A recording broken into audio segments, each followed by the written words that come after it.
Nous démarrons donc ce chapitre sur le maximum de vraisemblance.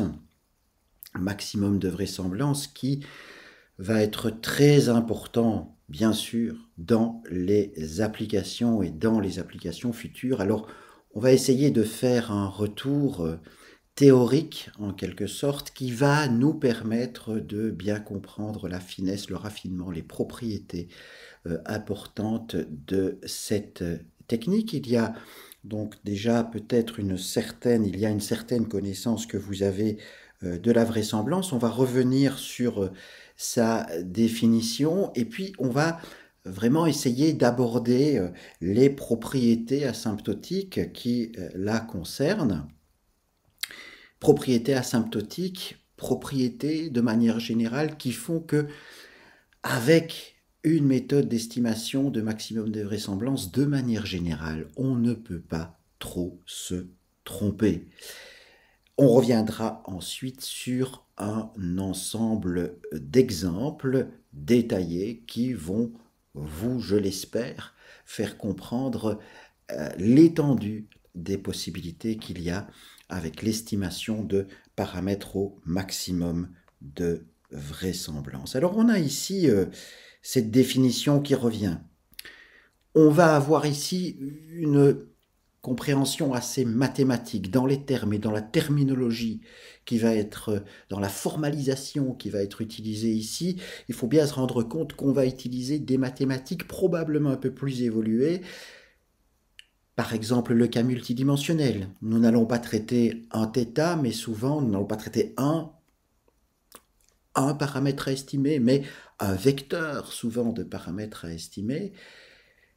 Les choses sont peut-être un petit peu plus compliquées en termes de symboles mathématiques, mais il faut se dire qu'il est très simple de le ramener au cas unidimensionnel pour ceux qui ne sont pas habitués aux notations matricielles, gradients, hessiennes, etc. En gros, il ne s'agit que de dérivées premières et de dérivées secondes. Alors, on revient.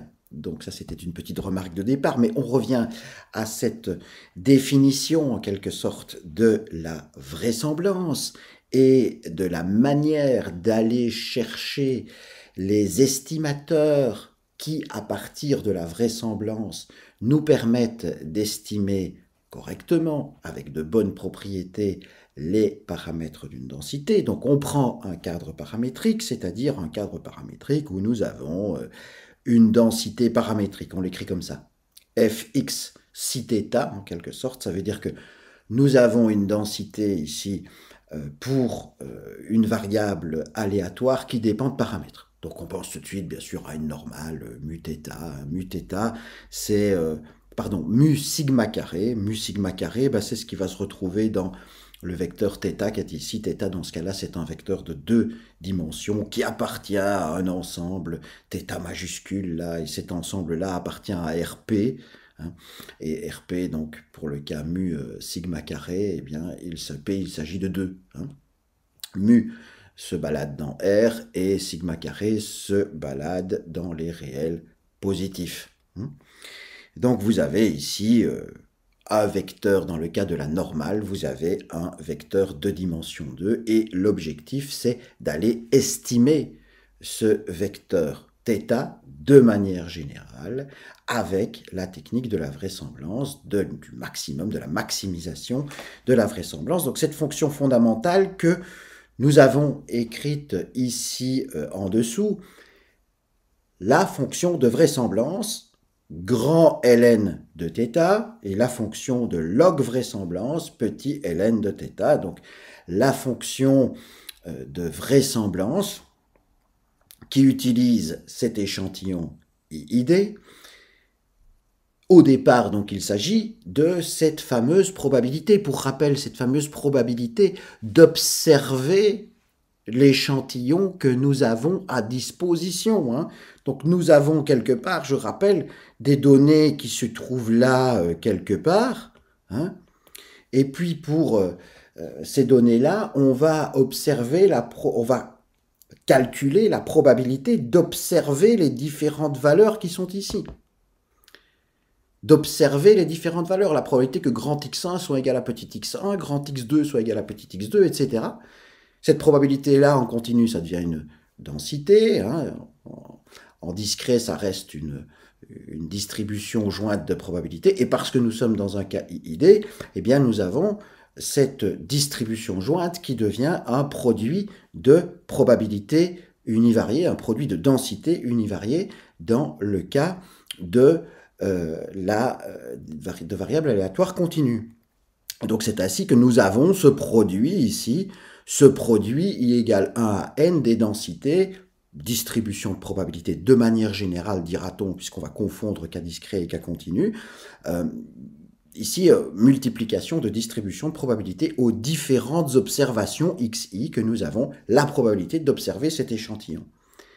Et donc, cette fonction-là jointe, qui est un produit de fonctions marginales, hein, eh bien, cette densité, cette distribution de probabilité-là est une fonction que l'on peut considérer comme étant paramétrique. C'est une fonction dont on ne connaît pas les paramètres. Donc, vous vous rappelez, il y a toujours le cas de la normale. Hein, c'est un exemple simple qui peut revenir toujours dans ce cas-là. La normale, c'est une courbe. Il y a mu et sigma carré qui décident de sa localisation et de sa dispersion. Mu qui fait bouger la normale de gauche à droite, sigma carré qui la fait s'étaler ou se concentrer. Et nous ne savons pas ce que c'est mu et sigma carré, il nous faut les estimer.